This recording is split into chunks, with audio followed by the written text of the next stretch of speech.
Good morning to Dr. and fellow friends. Today, we from Slot 6, Group 2 are going to present Chapter 5, Question 10.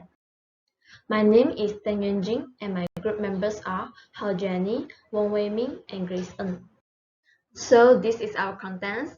I will present the first part, which is explanation of answer. Grace will present the factors that determine interest rate of a bond. Wei Ming will present the interest rate risk between short-term and long-term bonds. And the last part, how does interest rates affect the stock market, will be presented by Jenny. First and foremost, explanation of answer.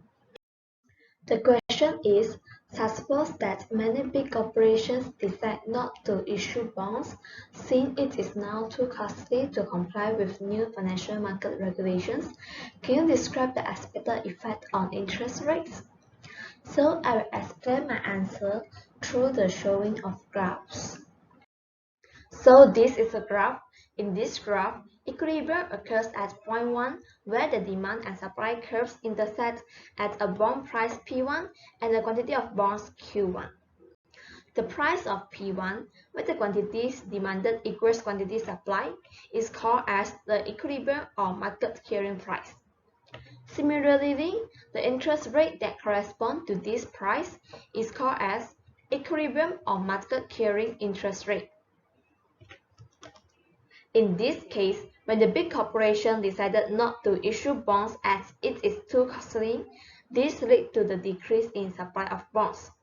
Consequently, the supply curve of bonds will shift to the left from PS1 to PS2, and the quantity of bonds will decrease from Q1 to Q2.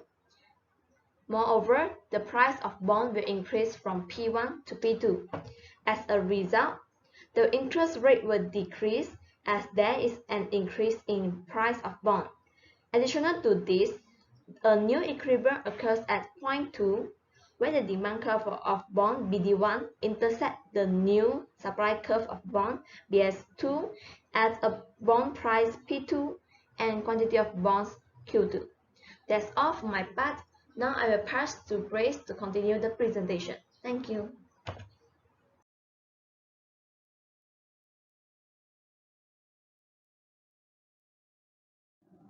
Thank you, Yuanjing. Next, I would like to further explain how the interest rates in the economy affect the price of corporate bond. Firstly, inflation. When the inflation rate increases, it leads to an increase in interest rates and lower the corporate bond prices. The market investors will be worried about the high inflation that is going to erode the purchasing power of the money they invested in the corporate bonds. When the bonds they invested reaches maturity, the par value that is paid off will decrease and they will be suffering losses. Thus, the corporate bond issuers must offer higher interest rates on corporate bonds to offset the risk due to the inflation to attract the investors. This clearly shows the inverse relationship, that is, when the interest rate increases, it will cause the corporate bond prices to decrease. Next, price and yield. In the zero coupon example, when the current interest rate rises, it results in the offer of a higher yield of newly issued bonds. For example, a 10% yield, which will be much higher than pre-existing zero coupon bond that yield lower, for example, a 5% yield.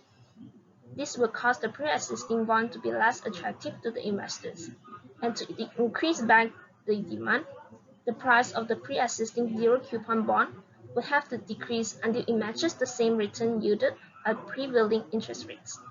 This also works in otherwise situations. Thirdly, supply of money. During the positive growth of the economy, the demand of money will increase, and this follows by interest rates, which will also increase and result in a decrease of corporate bond. On the other hand, if the supply of money decreases, the high demand will tend to drive the interest rates up and cause the bond prices to decrease. Lastly, we would like to talk about the market rates that will affect the corporate bond price. In the situation where the interest rates in the economy go up, the newly issued bonds will be paying higher rates, which are better deals for investors when compared to the existing bonds. The demand will shift away from the existing to newly issued bonds, causing the prices of existing bonds fall. Thank you, and that's all from me. And I would like to pass the floor to my teammate Wei Mi.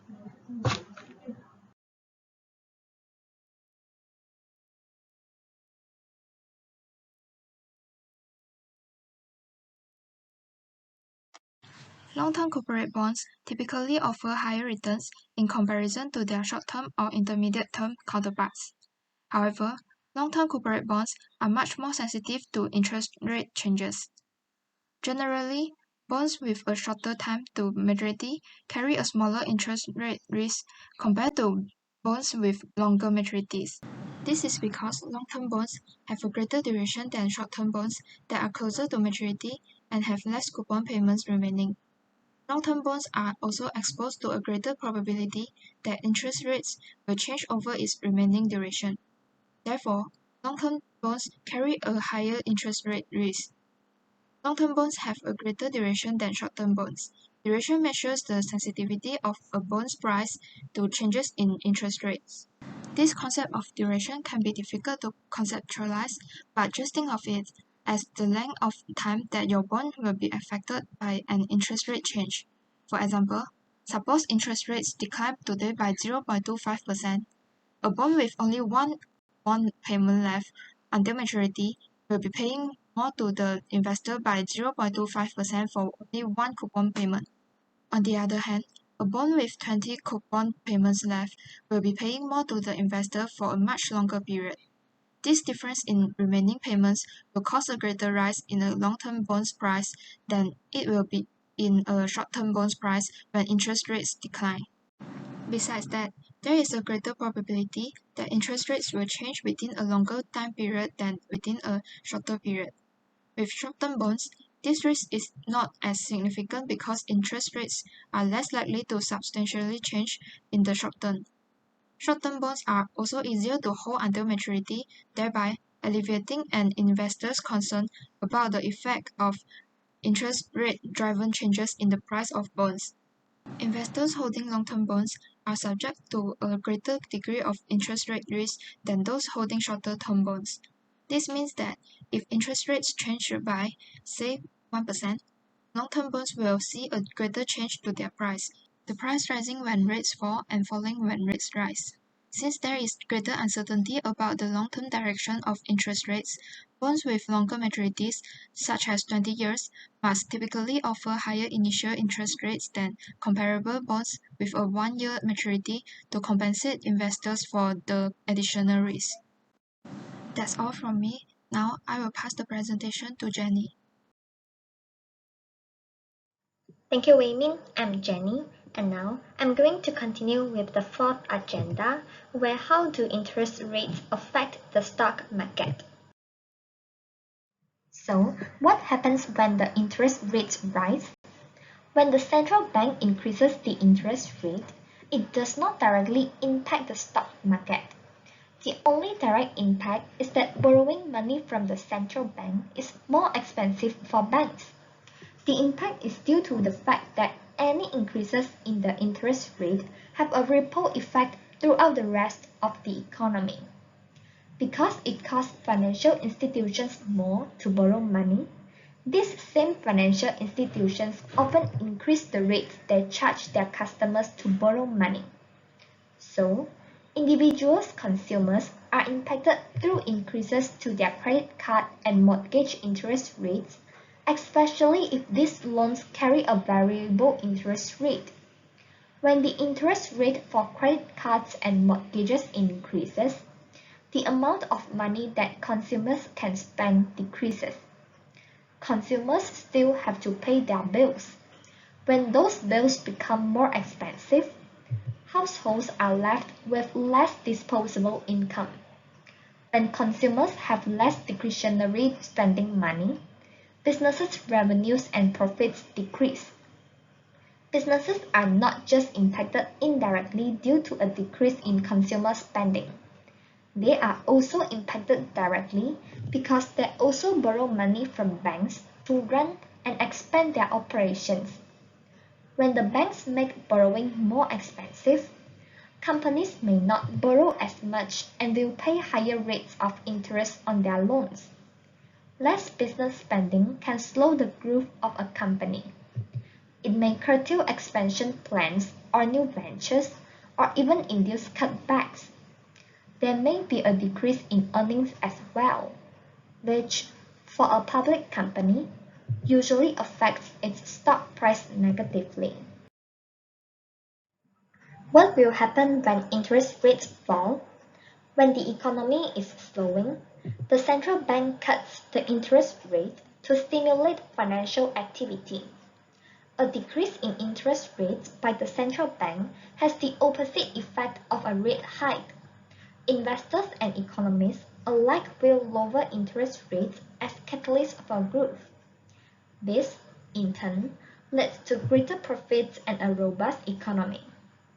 Consumers will spend more, with the lower interest rates making them feel that perhaps they can finally afford to buy that new house or send their kids to a private school.